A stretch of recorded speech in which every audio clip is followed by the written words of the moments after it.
Ontem à noite houve uma grande escalada nesta guerra. Então, os israelenses bombardearam os campos de petróleo iranianos e, em resposta, os iranianos agora estão atacando a infraestrutura de energia do CCG. Certo. Então, vamos dar uma olhada em como é esse ataque. Olá, pessoal. Que é o Catar.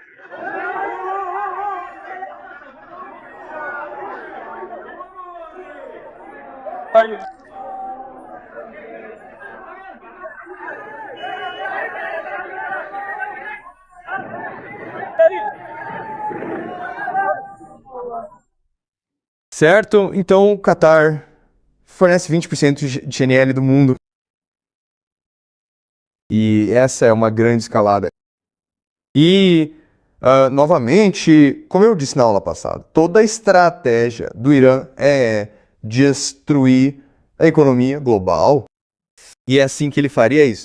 Ele também atacou Tel Aviv em resposta ao assassinato do seu líder Ali Ardes, certo? Então é assim que o ataque se parece.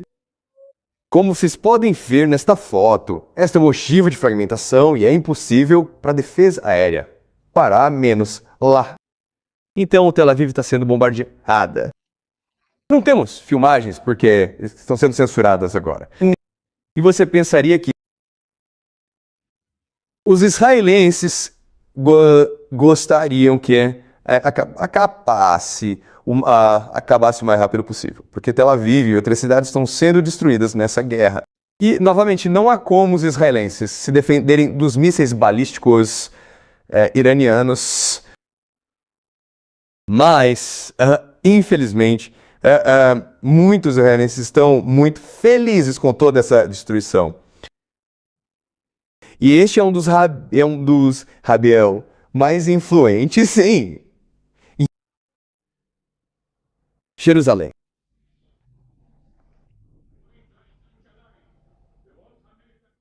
Ele está falando em hebraico. O que ele está dizendo é que essa guerra de destruição trará o retorno do Messias. Não retorno. E isso acontecerá na quinta-feira.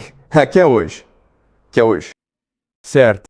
Ou seja, não ficam nem um pouco tristes com o que está acontecendo. Na verdade, eles estão bem animados.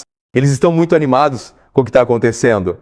Dito isso, mais uma vez, não se pode abordar essa guerra sob uma ótica geopolítica. Você tem que olhar para ela de uma perspectiva esquiológica. Tudo bem. Então, vamos ver. Onde estamos na guerra? Até agora, e como você pode ver, é uma guerra regional. E ambos os lados estão buscando objetivos maximalistas. E o que isso significa é que os Estados Unidos e Israel querem destruir Israel, especialmente a sua capacidade de ser um Estado-nação. E então, agora mesmo, os americanos e os israelitas estão a atacar a sua liderança, a decapitar a sua liderança, e a visar a sua economia e avisar. E mais tarde, à medida que essa guerra progride e se intensifica, eles começarão a infraestruturas civis críticas, incluindo água. E isso já está acontecendo. Eles também querem ter uma estratégia de dividir para governar, onde querem provocar conflitos étnicos no Irão e dividirão em enclaves étnicos. Isto é o que chamamos de balcanização. Os iranianos, por outro lado, querem destruir toda a economia global.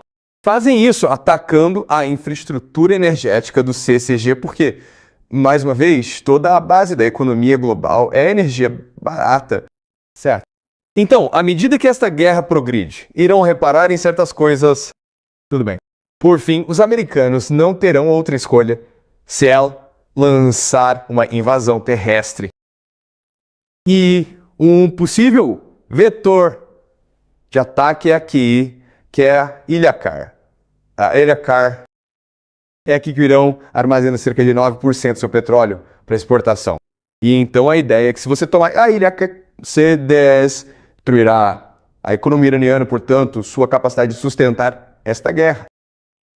O problema com a Ilha Clark é que é fácil de tomar, mas é difícil de defender por causa do litoral, certo?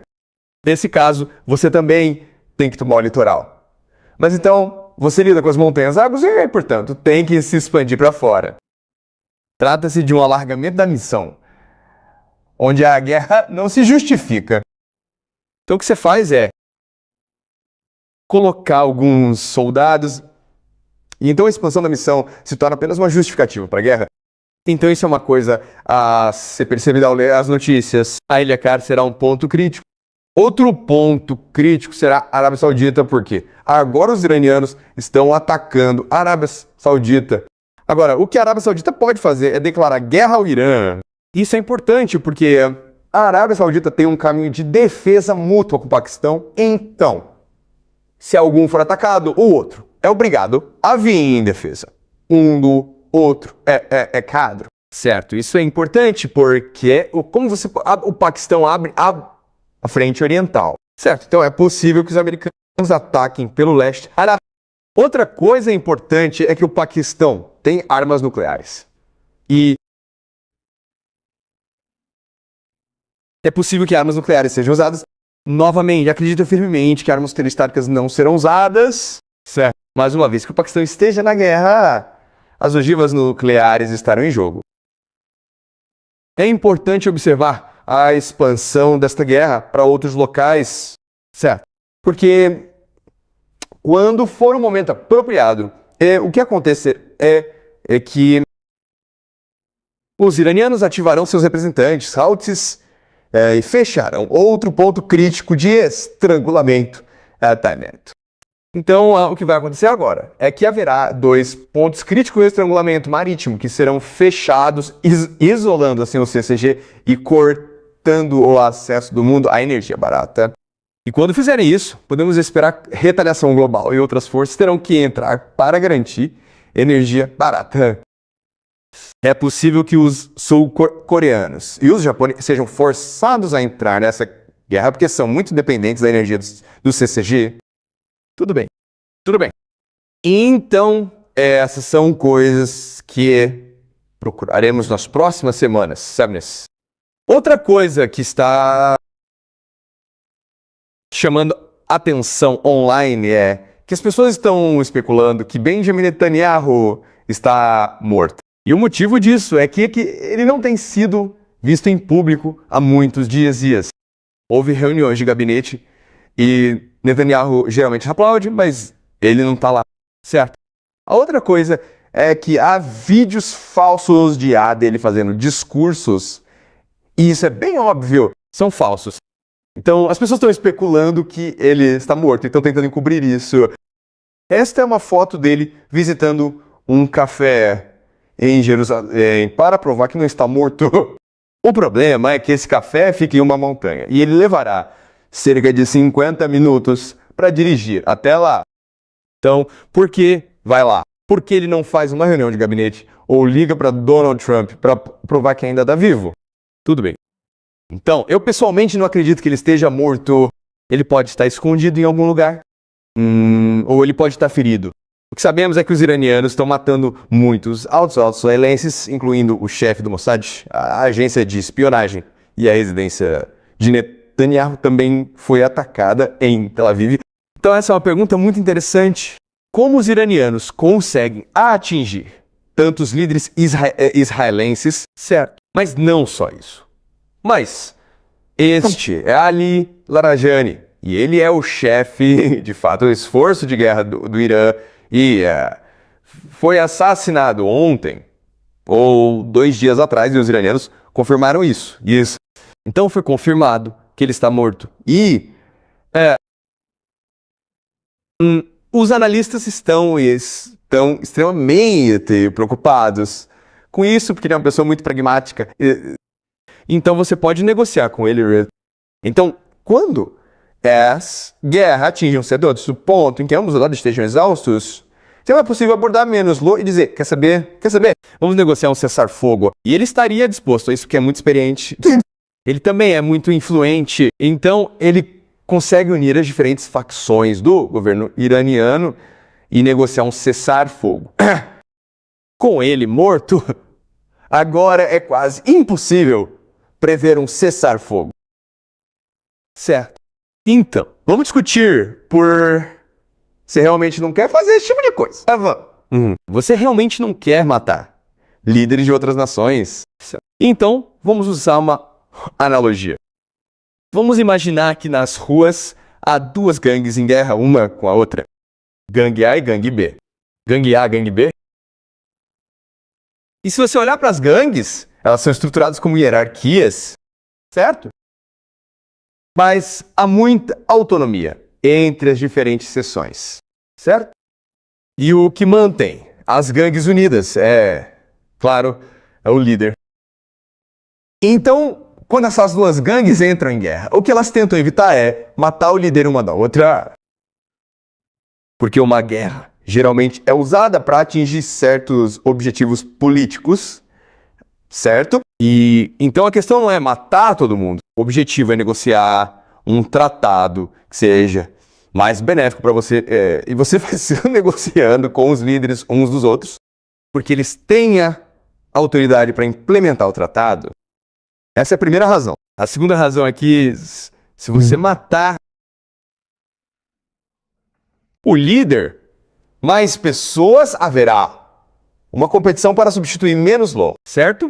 E durante uma guerra de gangues, a pessoa mais violenta e extremista geralmente se tornará o novo líder, certo? Então, ao matar esse seller, ao apenas causa um conflito entre as gangues, mas também causa uma escalada massiva e um conflito entre essas duas gangues. E realmente não há saída. É por isso que, historicamente, você não tem como alvo os líderes de outras nações. Porque então não há saída. Certo. E, ao ter como alvo os Golajani, os israelenses e os americanos garantiram que não haveria saída. Agora, lutamos nesta guerra até o fim. E, infelizmente, como discutimos anteriormente, esse é o objetivo aqui. Os israelenses e os americanos estão interessados em objetivos maximalistas para destruir o Irã permanentemente. E os iranianos também são maximistas e querem destruir a economia global permanentemente para reestruturar a própria realidade. Certo. Então, isso nos deixa com três grandes questões que quero analisar hoje. Certo. A primeira grande questão é como esses líderes estão morrendo. Não é tão fácil matar um líder, certo? Porque ele está protegido pela segurança.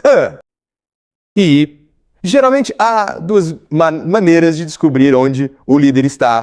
Existe a inteligência humana, chamada Humanity. E existe a inteligência sinais, chamada Signal. Certo?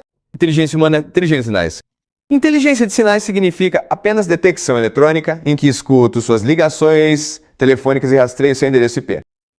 E os israelenses e americanos são, obviamente, muito sofisticados nisso. E os americanos e israelenses estão dizendo que estamos vigilância eletrônica para rastrear essas pessoas. Não acho isso convincente. Acho que a mais importante, a fonte mais confiável de informação é a inteligência humana. Ter espiões incorporados em redes locais para detectar para você onde eles estão. Certo? Essa é a melhor maneira de descobrir onde eles estão.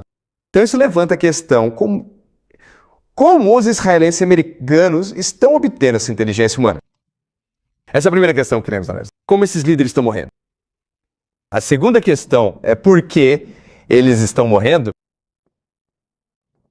Qual o sentido de matar menos Lozé, certo? Porque quando morrem, eles podem ser substituídos e geralmente são substituídos por um indivíduo mais radical. Certo, então essa é a segunda questão que queremos analisar.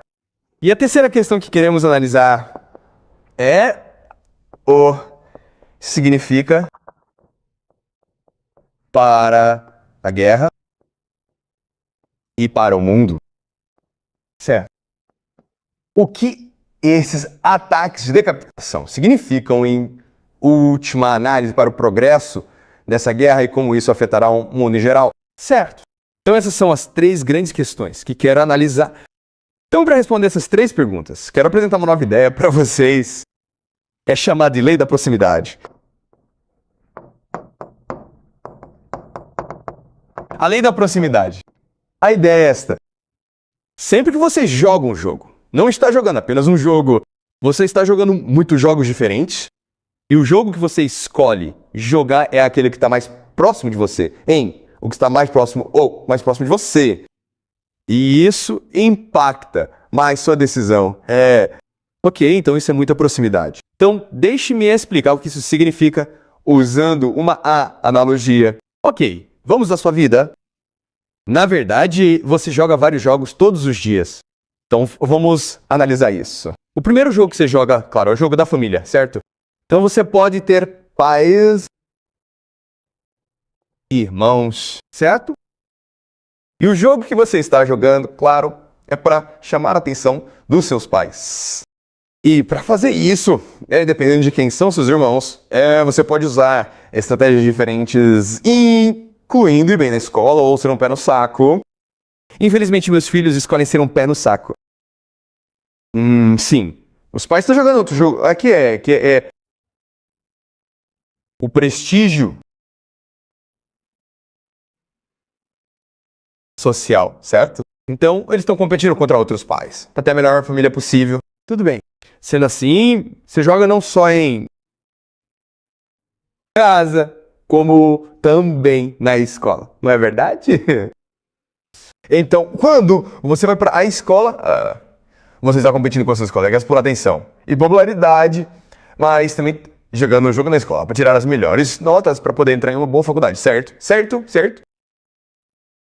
Então você vai trabalhar e compete para ganhar o favor do seu chefe e ser popular entre seus colegas. Então você joga um jogo de cidade onde você mora em Pequim e quer que Pequim seja melhor do que Xangai ou Shenzhen, certo? E então você joga um jogo de talvez uma nação onde você quer que a China seja mais forte do que o Japão. Então, como você pode ver, todos os dias você está jogando vários jogos, mesmo que você não os reconheça, E, novamente, o que importa é que o jogo mais importante para você seja aquele do qual você está mais próximo, aquele que você consegue ver na sua frente. Certo? Isso faz sentido. Certo? Mas isso também é verdade para nações onde pensamos que o jogo é entre nações. Mas o jogo é dentro das nações Evans. E o conflito dentro das nações é o único conflito que determina como as nações se comportam umas contra as outras. Portanto, hoje o que vamos fazer é analisar 3 exemplos deste assunto, certo? Analisaremos os conflitos civis na América, em Israel e no Irã, para descobrir por que eles se comportam da maneira que se comportam e então descobrir como essa guerra progredirá, certo? Então, claramente há um conflito civil agora na América. Você tem os democratas e os republicanos. Agora, o que é estranho é que, embora esses dois partidos políticos diferentes estejam em guerra entre si, ambos apoiam a guerra, porque seus cálculos são diferentes. Certo? Então, por que os democratas apoiam essa guerra? Bem, é porque eles acreditam que essa guerra será extremamente impopular na América, o que permitirá que os democratas dominem nas eleições de meio de mandato em novembro e depois ganhem a eleição presidencial em 2020. E eles acreditam que isso será tão impopular que destruirá Donald Trump e permitirá que os democratas governem para sempre. Isso basicamente destruirá o Partido Republicano. Certo? E essa é a sua estratégia. E se você pensar sobre isso, na verdade faz muito sentido. Os republicanos têm uma estratégia diferente, que é essa guerra pode ser impopular e pode fazer a América perder, mas está tudo bem. Porque em tempos de guerra, o presidente tem algo chamado Lei de Poderes de Emergência. Certo? Poder de emergência.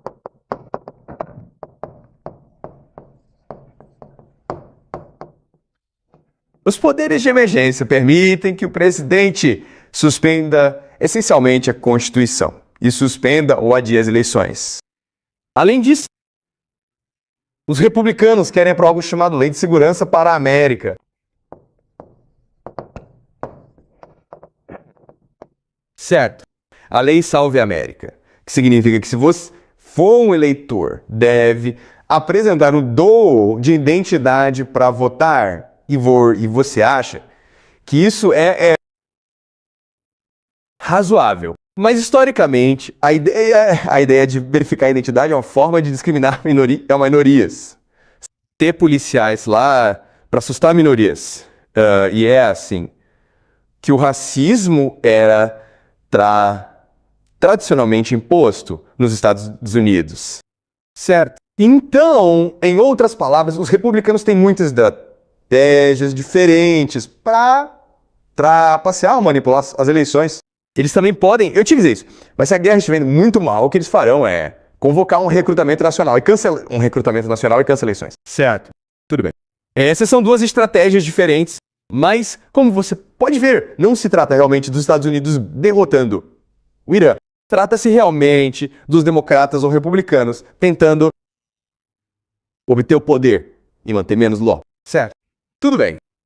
Mas o que é importante entendermos é que não se trata apenas de democratas e republicanos em guerra entre si. Em verdade, a América está muito mais dividida, certo?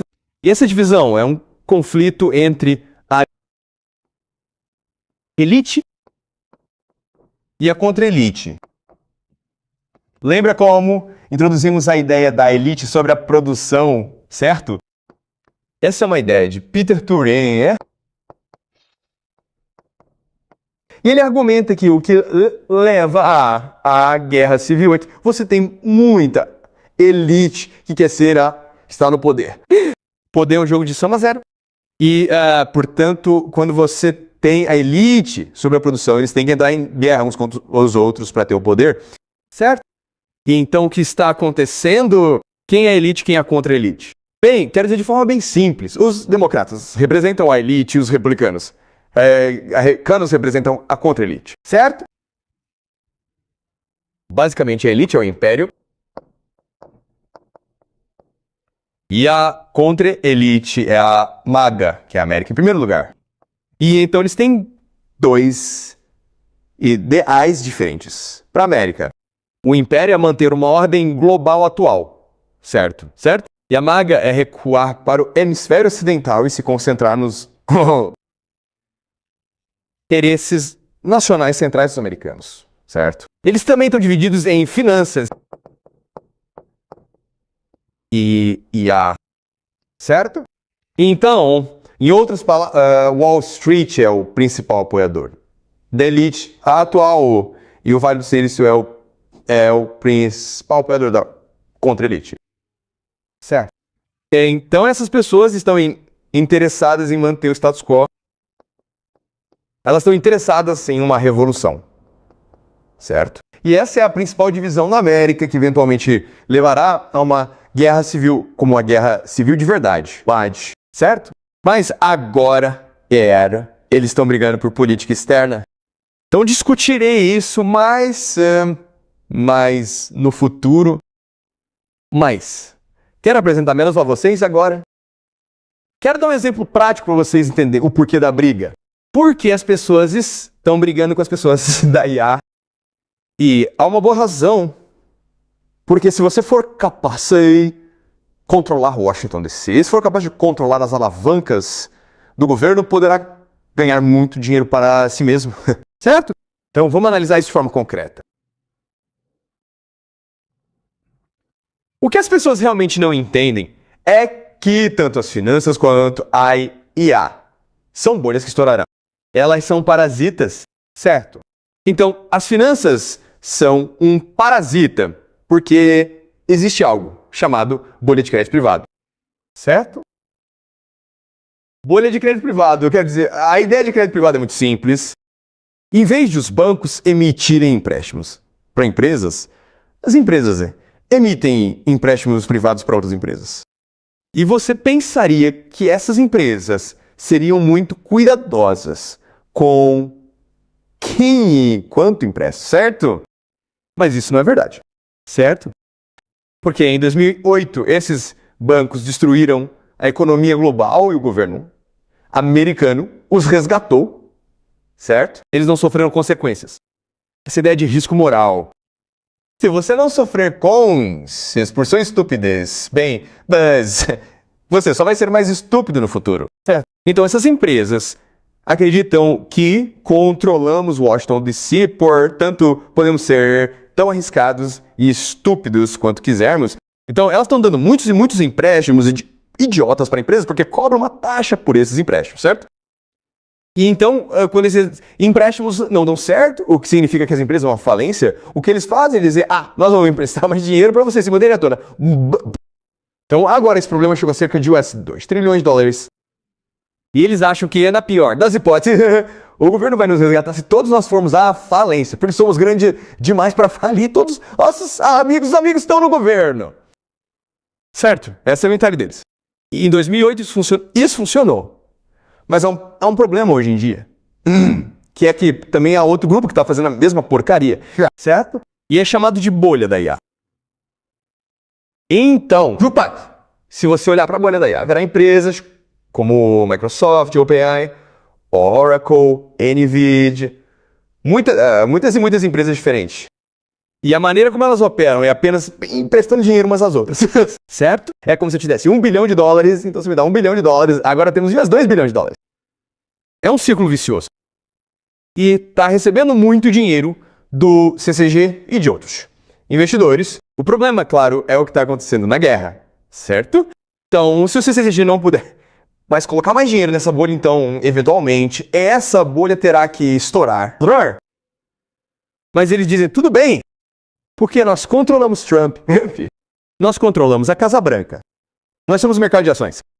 Portanto, Washington DC vai nos resgatar, certo? Então essa é a guerra acontecendo, onde você tem duas forças parasitárias, o setor financeiro, o setor de tecnologia, e todos eles estão procurando resgates do governo, quando a bolha deles estourar. Ora, mas o governo não tem dinheiro infinito, ele só pode construir o lado certo. Então, eles vão brigar com o governo. Eles vão brigar para ver quem resgata quem, certo? Se os democratas conseguirem ganhar a Câmara e a presidência até 2028, então o pessoal do crédito privado será resgatado. Mas se Trump e seu pessoal permanecerem no poder, o pessoal da IA será socorrido. Certo? Então essa é a guerra civil acontecendo na América agora. Discutiremos isso mais tarde no futuro, mas eu só apresento a vocês agora. Certo? Então, é claro, você tem os israelenses, o povo de Israel, não percebe realmente o quão dividido Israel está. Lembra, isso é por volta de 2020, quando você tem cerca de 1 milhão de pessoas em Tel Aviv pedindo a renúncia, o impeachment e a prisão do primeiro-ministro Netanyahu. Por quê? Netanyahu, como a maioria dos políticos israelenses, é muito corrupto. Certo? E para evitar ir para a prisão, Netanyahu propôs mudar o judiciário, mudar as leis. Então há esses protestos massivos contra Netanyahu. E neste ponto, em Israel, parece que Netanyahu iria cair do poder e ir para a prisão pelo resto de sua vida. Mas então, é claro, aconteceu dia 7 de outubro. Certo, aconteceu dia 7 de outubro. E agora Israel está em guerra permanente, o que lhe dá poderes de emergência. Certo. Tudo bem. Para dar uma ideia de quão dividido está Israel, vamos dar uma olhada no Knesset, que é um parlamento. São muitos partidos políticos e, como podem, nenhum deles é dominante. Certo, o maior aqui, que é o partido do Netanyahu, tem cerca de 30 membros.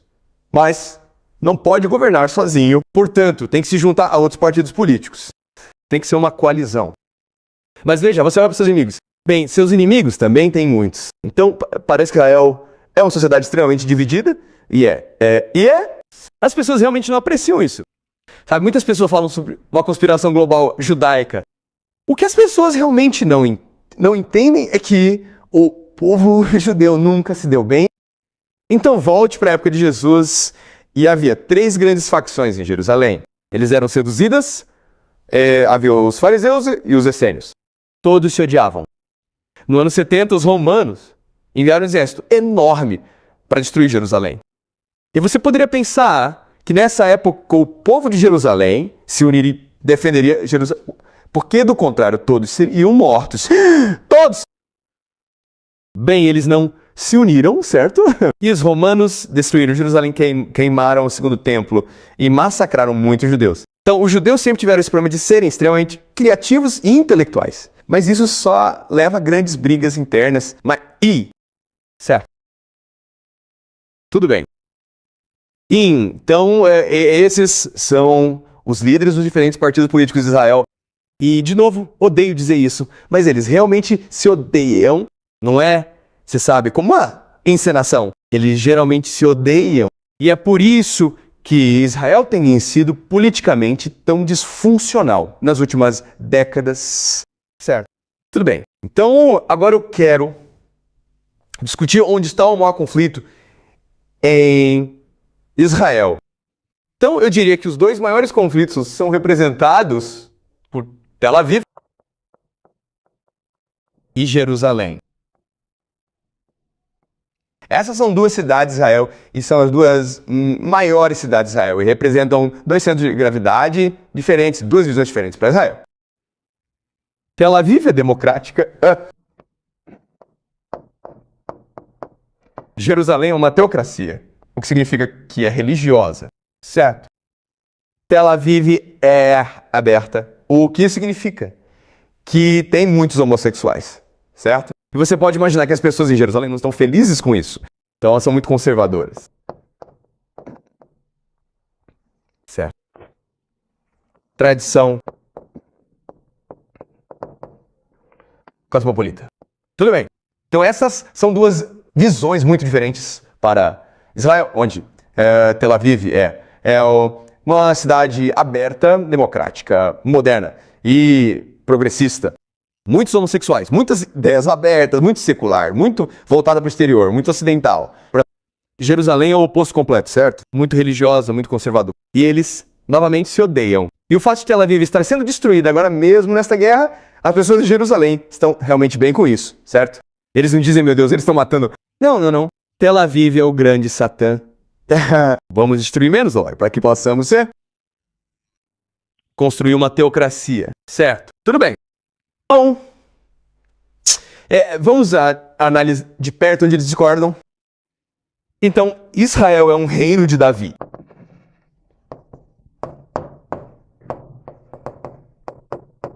Certo. Mas Tel Aviv e Jerusalém vem Davi de forma diferente. Certo. Então, para as pessoas em Tel Aviv, Davi era o rei quando Israel estava no auge de sua glória. Quando era um império aberto, criativo, inovador. E é isso que eles querem que seja. As pessoas de Jerusalém veem Davi como uma pessoa diferente. Elas veem Davi principalmente como um profeta, poeta. E veem Davi como o exemplo, o favorito de Deus, porque ele se redimiu e se arrependeu aos olhos de Deus. Certo. Então, redenção e arrependimento. E o que eles focam é na história de Davi, rei. Onde Davi, rei, e um dia, ele acorda e descobre que está apaixonado por Bathsheba. E então ele basicamente faz sexo com Bathsheba. Bathsheba engravida. Isso é um problema, porque Bathsheba é casada com outra pessoa. E Urias o Hitita. Então o que Davi faz? Davi manda matar Melot, certo? E Davi pode fazer isso porque ele é rei. Mas Deus descobre e envia o profeta Natã para dizer a Davi, você pecou. E a princípio, Davi se recusa a admitir que está errado. Mas seu filho com Bathsheba morre. E Davi cai em uma tremenda tristeza. E todos os dias ele ora a Deus por perdão. Ele pede redenção. Ele se arrepende. E Deus o perdoa. E nesse processo, Davi não apenas se torna uma pessoa melhor, mas se une a Deus, porque agora eles são melhores amigos seios. Agora eles se falam todos os dias. E é essa a visão que o povo de Jerusalém tem para Israel, uma nação que se engaja na redenção e no arrependimento. Eles não se importam com esta guerra. Não se importam, Eles não se importam com os sionistas. Não se importam com o projeto de Israel. Eles se importam com os judeus, encontrando Deus novamente e sendo leais a Deus. E é isso que trará paz ao mundo. Certo? É assim que eles veem o mundo. É assim que eles percebem as coisas. Eles acreditam que em cada pessoa há uma alma divina, certo? Que vem de Deus, mas está presa na alma animal. Certo? Então Tel Aviv é a alma animal. E esta é a alma divina.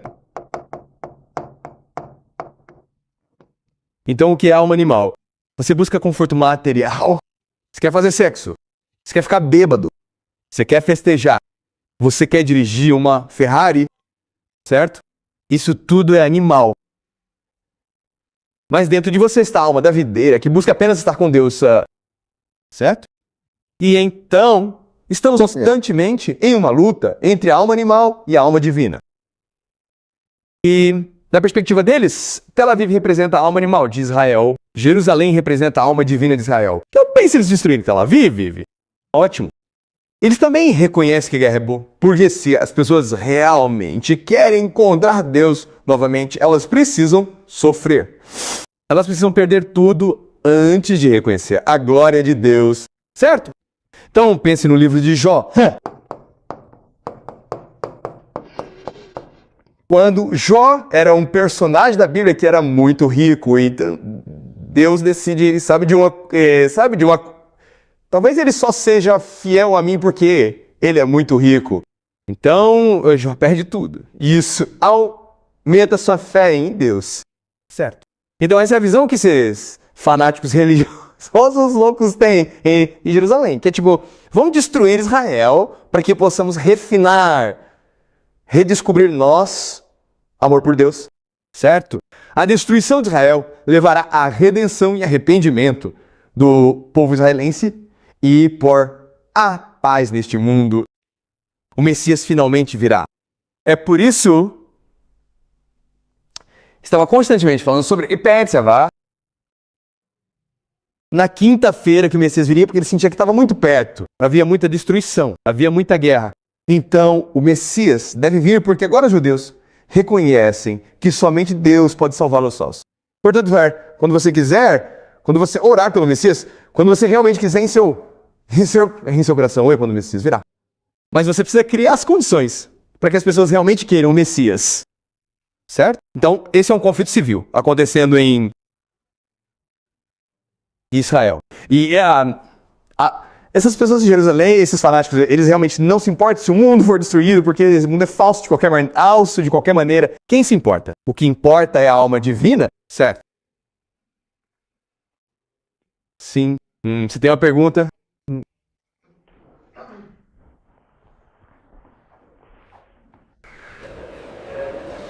Como você disse que o Messias virá hoje, que é quinta-feira, Eu não disse isso. Hein? Eu não disse isso. O Rabino disse isso. O Rabino disse que o Messias virá hoje.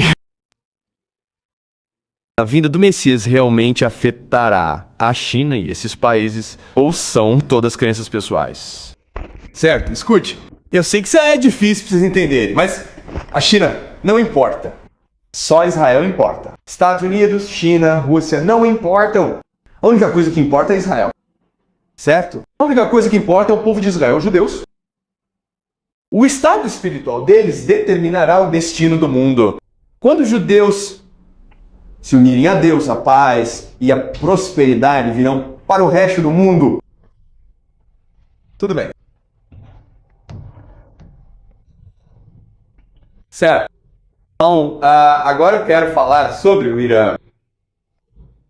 Esta é a estrutura política do governo do Irã.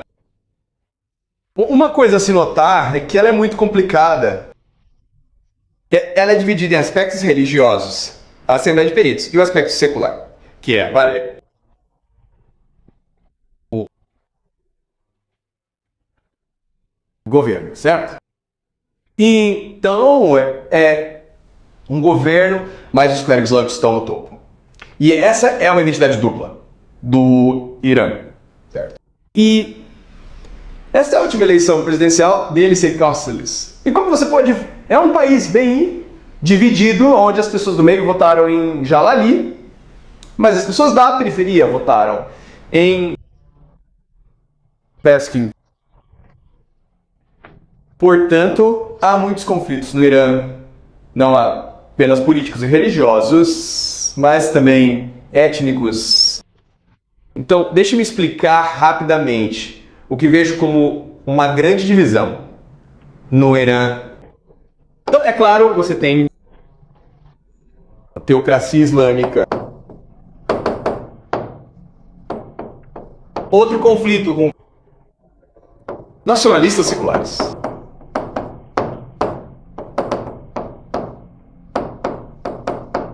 E agora, é claro, há grupos étnicos também. Eu realmente não acho que os grupos étnicos importem muito. O que realmente importa é um conflito entre nacionalistas seculares e a teocracia islâmica. Então, basicamente, a divisão rural-urbana, pessoas que são bem educadas e querem ver o Irã como um Estado secular que promove a democracia, o progresso e a ciência versus esses indivíduos religiosos. Agora, o que acontece aqui em uma guerra? Você se torna mais extremista. Então, o que vai acontecer é que a outra teocracia fará a transição para a esquetologia xiita ou martírio. Certo. Onde eles acham que esta guerra é sobre o retorno do 12º IM Mahdi, que é basicamente o Messias, que retorna para liderar menos los na guerra contra o grande Satã que é Israel nos Estados Unidos, na guerra. Então, com o tempo, os islamitas se tornam muito mais radicais, certo? Isso forçará os nacionalistas seculares a se tornarem muito mais radicais também. Eles se tornarão excepcionalistas persas. Certo. O que isso significa é que o excepcionalismo significa que a Pérsia é a maior civilização da história da humanidade e, portanto, vale a pena morrer por ela, vale a pena lutar por ela. A sobrevivência da civilização persa é muito mais importante do que a sobrevivência do Estado iraniano. Então, a grande questão para os iranianos é se eles conseguem reconciliar as diferenças entre essas duas vertentes da cultura. Ou isso levará a uma guerra no Irã. Estamos vendo uma guerra civil em Israel, estamos vendo uma guerra civil na América. O Irã não pode se dar ao luxo de lutar uma guerra civil neste momento, porque está sendo bombardeado por duas nações muito populares, Israel e América. Mas, infelizmente, a lei da proximidade nos ensina que as pessoas estão muito mais interessadas em seus próprios conflitos internos do que no conflito global externo. E então, esse entendimento agora nos dá responder às 3 grandes questões de hoje, certo? Como esses líderes estão sendo mortos? Por que eles estão sendo mortos? E o que isso significará para o resto do mundo? Então, as 2 primeiras perguntas. Por que eles estão sendo mortos? Eles estão sendo mortos por causa de todos esses conflitos civis dentro dessas nações. Essas diferentes facções estão fornecendo informações aos seus inimigos para limitar seus inimigos internos. Novamente, não tem evidências, mas acho que, de acordo com a teoria essa é a melhor explicação para como esses líderes estão sendo mortos. Porque, novamente, não é tão fácil para uma nação estrangeira identificar a localização precisa desse líder. Certo. E o que estamos vendo nessa guerra é que tanto os iranianos quanto os israelenses estão fazendo um excelente trabalho matando os líderes uns dos outros. Isso não é comum, certo? Então, acho que esse conflito civil dentro dessas nações oferece o melhor guia, a melhor compreensão do porquê isso aconteceu. A terceira pergunta é, para onde o mundo está indo? Como vocês podem ver por esses conflitos, parece que o mundo só pode se tornar muito mais teocrático no final. Certo? Então, o que está acontecendo é que, no final das contas, essa guerra no Irã, no Oriente Médio, é realmente uma guerra entre duas visões diferentes e concorrentes do mundo. Você tem a ordem financeira secular global, da bagunceira. E esse é o mundo que vemos hoje. E eles estão lutando contra uma teocracia nacionalista, uma ordem teocrática. E então é isso que podemos esperar nos próximos 5 a 10 anos, quando ele se tornará muito mais teocrático, extremista e nacionalista.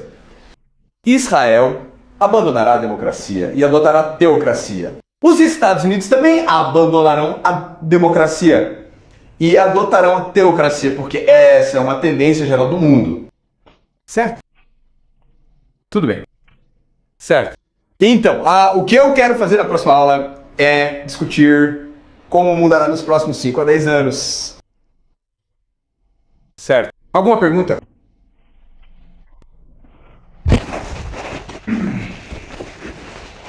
Mencionei que Israel tem duas partes divididas. Uma representa a alma animal e a outra representa a alma divina. Como se eu pudesse substituir essa lógica por uma única pessoa. Como se as pessoas sempre lutassem para identificar ou não identificar como separar a alma divina e buscar a alma divina, mas não conseguem se livrar da alma animal. Isso é uma maneira que só podemos lutar em nossas vidas. Então, antes de mais nada, é importante entender que assim que as pessoas religiosas em Israel enquadram o conflito em Israel, certo? Que conflito entre a alma animal e a alma divina? As pessoas em Tel Aviv enquadrariam o debate entre progresso e tradição, certo? Avançar ou ficar para trás, certo? Então, as pessoas em Tel Aviv, o judaísmo, veriam isso de uma maneira diferente. Mas, como você apontou, há alguma validade nessa ideia de que todos nós lutamos entre a alma animal e a alma divina. E eu diria que nos últimos 20 anos só temos nos entregado a alma animal, abandonamos a alma divina. E é por isso que acho que as pessoas estão tão desesperadas por mudanças. E é isso que está levando a tantos conflitos ao redor do mundo, onde a alma humana está desequilibrada, certo?